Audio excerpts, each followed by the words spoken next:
텔레그램 성착취, 엠번방 사건, 박사방, 조주빈 검거, 국민청원 260만 명, 디지털 성범죄자가 강력 처벌을 원하는 국민들의 목소리가 들끓고 있습니다. 모든 뉴스가 코로나19로 보도되고 기사가 도배하다 싶을 정도로 모든 이슈가 묻힐 때 조주빈 텔레그램 엠번방 성착취 뉴스가 쏟아져 나오고 있습니다. 우리는 텔레그램 엠번방 성착취를 통해 디지털 성범죄에 대한 무엇을 만들어야 할까요? 오늘 방송은 2019년 초부터 자체 조사한 텔레그램 성착취 보고서와 언론 인터뷰 내용, 그리고 최근 엠번방 기사를 토대로 디지털 성범죄의 내용을 정리해서 전해드리겠습니다. 엠번방 사건을 전하기 전에 세계 최고의 음성적 포르노 소비 국가는 어디일까요? 바로 대한민국이 몇 년째 1위의 오명을 가지고 있습니다.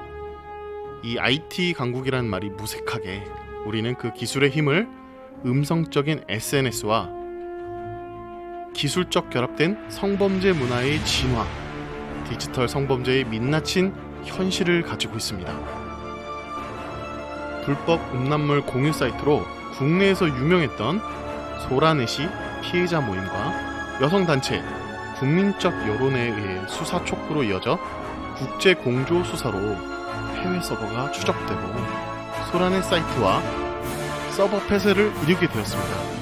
그리고 수많은 불법 음란물 유통의 생태계는 소라넷 운영자 검거 후 웹하드 P2P 사이트로 흡수되었습니다.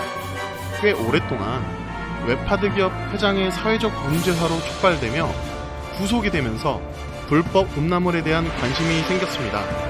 그리고 웹하드 카르텔 구조가 도마 위에 올랐습니다.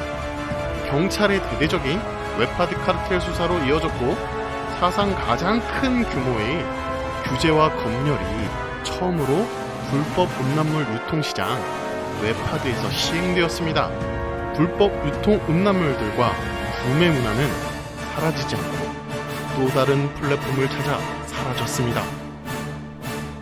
불법 음란물들이 어디로 사라졌을까요? 소라넷 웹하드로 이어진 대대적인 수사로 인해 풍선 효과처럼 소위 말하는 국산 야동이라 불리운 불법 유통 음란물들이 사라졌습니다. 단속의 효과가 나타났고 소비와 구매가 사라지는 듯 보였습니다. 하지만 그러한 소비 문화는 더욱 음성적으로 스며들게 되어 SNS, 즉 소셜 네트워크 세계로 이동하게 되었습니다.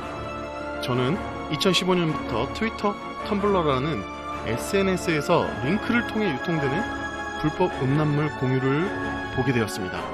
즉 웹하드나 소라넷에서 불법 다운로드 또는 불법 유통되던 영상물이 SNS 링크를 타고 볼 수 있게 된 것입니다. 토렌토나 공유, 채팅 어플 등 다양한 음란성 거래 활동, 트위터의 일탈계 살쾡게라 불리며 야동을 공유하고 조건 만남, 유포, 영상 링크, 속옷 판매 등 SNS의 소통 방식으로 옮겨 붙은 것입니다. 실제로 상담실에 트위터의 성착취 피해자들이 나타나게 되었고 SNS 안에 익명성으로 더욱 사업화된 음성적인 유통이 밝혀지게 되었습니다.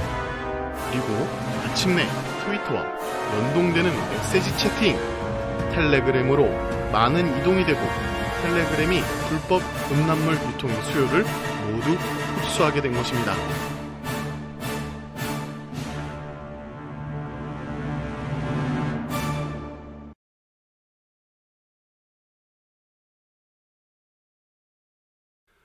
너희들 하면 큰일 나 라고 했더니 그럼 안 걸리면 되지 라며 텔레그램 플랫폼을 찾은 것입니다.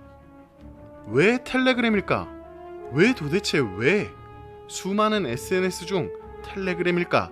사실 일반 청소년들에게 텔레그램 쓰냐고 물어보면 잘 안 쓴다고 대답하거나 잘 모르는 청소년들이 훨씬 많습니다. 청소년들은 대부분 페메나 DM, 카톡을 쓰니까요. 그런데 언제부터 잘 알려지지 않은 듯한 텔레그램에 음란물 공유하는 참여자가 20만 명을 훌쩍 넘었을까요? 이미 2018년 후반에서 2019년 초에 텔레그램 링크가 트위터에서 종종 드러나고 번지는 것이 목격되었습니다. 불법 음란물 구매를 원하는 니즈가 텔레그램에 간 이유 중 가장 큰 것은 해외 서버라서 안전하다고 생각하기 때문입니다. 또 익명성을 가졌으며 링크를 타고 권한이 주어질 때 입장이 가능하므로 공간 자체의 비밀이 보장되는 플랫폼입니다. 자신이 노출되지 않는 비밀 대화방의 적합성을 가진 것입니다. 한마디로 여차하면 도망치거나 걸릴 것 같으면 대화방 계정을 폭파시키기 쉽습니다. 그리고 텔레그램 플랫폼의 신고나 검열이 상당히 느슨하여 단속이나 자체 처벌 기준도 약한 것을 알고 있었죠. 더욱 비밀스러운 음란물 공유가 지속 가능한 것입니다. 신고 기능이 있으나 기준 자체가 명확하지 않고 어뷰징이 어떤 부분에서 반응하는지 알 수 없습니다. 한마디로 무슨 기준으로 신고 처리되는지 신고자가 알 수 없는 것이죠. 박사가 자신의 절대로 잡히지 않는다고 했던 것도 텔레그램의 무용지물 신고 기능을 특성을 알고 있어서였지 않았을까요? 텀블러사도 그랬지만 아동 성범죄에 민감한 해외 소셜 업체들이 한국의 이용자들이 많은 디지털 성범죄 노출에 대한 문제 제기를 해도 그동안 미온적인 것이 사실이었습니다. 그리고 결정적으로 텔레그램이나 성착취범들의 이익을 목적으로 둔 부분이 서로 동한 것이 아닐까요? 박사방에서 보여지듯이 비밀방이 수익성으로 확산하기 좋은 플랫폼이 된 것입니다. 저는 주인님의 노예입니다 라며 펼치는 성행위 장면이 흐릅니다. 이루 말할 수 없는 가학적이고 반인륜적인 성착취 영상이지만 이것으로 많은 사람들을 유인하는 미리 보기가 되는 것입니다. 링크를 구걸하거나 그 방에 출입을 원하는 사람들에게 홍보하며 불법 음란물을 보려는 사람들이 텔레그램으로 모여들기 시작했습니다. 2020년 초에 직접 텔레그램 방에 들어가서 언론사 취재진과 함께 확인한 바로는 70에서 90여 개의 방이 운영되고 있었고 대략 참여 인원만 추산해보면 25만 명 정도 되었습니다. 언론에 알려진 27만 명은 중복 가능성이 있습니다.